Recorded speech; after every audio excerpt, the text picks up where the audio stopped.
नमस्कार, आप देख रहे हैं जीवन न्यूज और आज हम खड़े हुए हैं जीआरएमसी कॉलेज, ग्वालियर का माना पहचाना मेडिकल कॉलेज। यहाँ पर समीप ही जेएच परिसर है, 1000 बिस्तर का अस्पताल है। वहाँ पर जूनियर डॉक्टर अपनी सेवाएं देते हैं।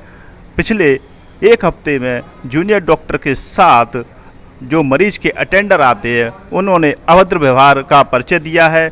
मारपीट की नौबत तक आ गई है। इससे जूनियर डॉक्टर काफ़ी आहत हैं। कुछ डॉक्टर्स के चोटें भी आई हैं। ये घटनाएं थमने का नाम नहीं ले रही हैं। अब जूनियर डॉक्टर अपने हड़ताल की तैयारी कर रहे हैं। सिक्योरिटी एजेंसी एवं पार्किंग व्यवस्था को दुरुस्त बनाए रखने के लिए उनके एजेंसी के जो संचालक हैं उनसे शिकायतें कर रहे हैं, उनको भी बुलाया गया है। और ज़्यादा जानकारी के लिए चलते हैं जूडा के डॉक्टर नारायण हरि शर्मा जी जो अध्यक्ष हैं जूडा एसोसिएशन के, उनसे और जानकारी लेते हैं कि क्या क्या अभी जो घटनाएं हुई हैं और क्या अब करने जा रहे हैं। सर, ये जय आरोग्य अस्पताल परिसर में ड्यूटी पे कार्यरत डॉक्टरों के साथ में ये कोई पहली घटना नहीं है, बहुत सालों से होती आ रही है और हम हमेशा से सुरक्षा के मुद्दे की मांग उठाते चले आ रहे हैं। लेकिन कल तो सारी हदें पार हो गई। हमारे एक मेडिसिन विभाग के जूनियर डॉक्टर का सर फाड़ दिया गया, जो अभी भी ट्रॉमा सेंटर में भर्ती है और हम लोगों के साथ में हड़ताल में उपस्थित होने के लिए आज हमारे बीच में हमने जैसे तैसे उसको बुलाया है। घटना का ये था कि चूंकि सरकारी अस्पताल में पलंगों की संख्या सीमित है, जैसे किसी वार्ड में अगर 20 पलंग हैं लेकिन मरीज वहाँ पे 40 हैं, तो कुछ लोग मरीजों को ज़मीन पर लेटना पड़ता है। चूंकि सरकारी अस्पताल है तो हम किसी को मना नहीं कर सकते। अगर जो भी मरीज आ रहा है, भले ही हमारे पास स्थान नहीं है, पलंग नहीं है, तब भी हम भर्ती करते हैं और उनको इलाज करते हैं। भले ही पलंग नहीं है तो ज़मीन पर लेटा के करते हैं, वो मानवता के नाते हम करते हैं। चूँकि कल की घटना घटी उसमें पलंग नहीं था, तो अटेंडर जो थे वो जिद करने लगे कि हमें पलंग मुहैया कराइए, पलंग मुहैया कराइए। इस बात पर बहस करने लगे, गाली गलौज करने लगे।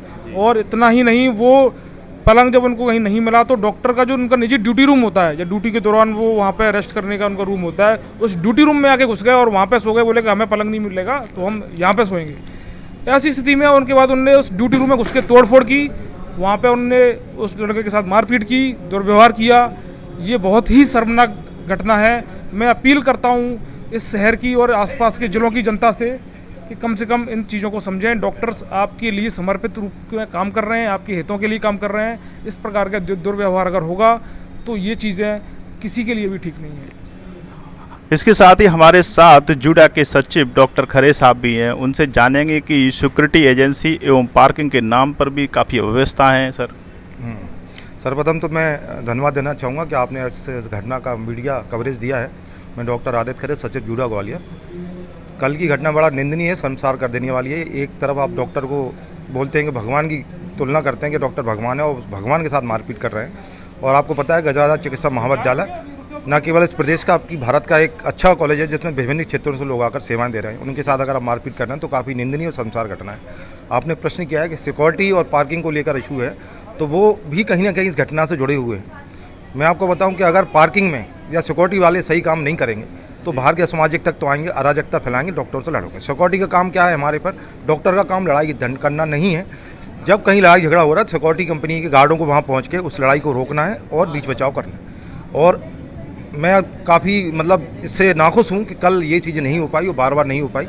इसलिए आज सिक्योरिटी वालों की मीटिंग बुलाई गई है कि क्यों ऐसा हो रहा है कि बार बार लड़ाई होने पर भी सिक्योरिटी गार्ड वहाँ नहीं पहुँच पा रहे हैं। अगर सिक्योरिटी प्रोवाइड नहीं की गई तो इनके खिलाफ एक कठोर कार्रवाई की जाए।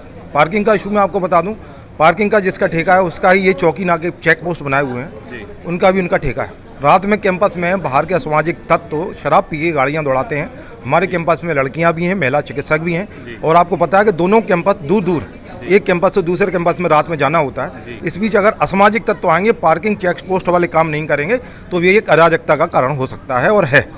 तो मीडिया के माध्यम से ये अपील करूँगा कि आप हमारा सहयोग करें और हमारी न्यूज़ को सही मायने में दिखाने का कष्ट करें। धन्यवाद। ये थे डॉक्टर खरे जिन्होंने बताया कि सिक्योरिटी एजेंसी के गार्ड अपना काम सही ढंग से नहीं कर रहे हैं और सिक्योरिटी की संख्या भी काफ़ी कम है, जो कि बिना डंडा लिए रहती है, बिना अपने यूनिफॉर्म लिए रहती है। इस वजह से उनके अटेंडर हमारे ऊपर हावी हो जाते हैं। इन लोगों का कहना है कि हमें अटेंडरों को और बचाना पड़ता है मारपीट जब होती है, जबकि सिक्योरिटी गार्ड के जो गार्ड हैं वो इतने सक्षम नहीं हैं जो हमारी सुरक्षा कर सकें। जीआर मेडिकल कॉलेज से मैं हेमंत सागर, जीवन न्यूज ग्वालियर।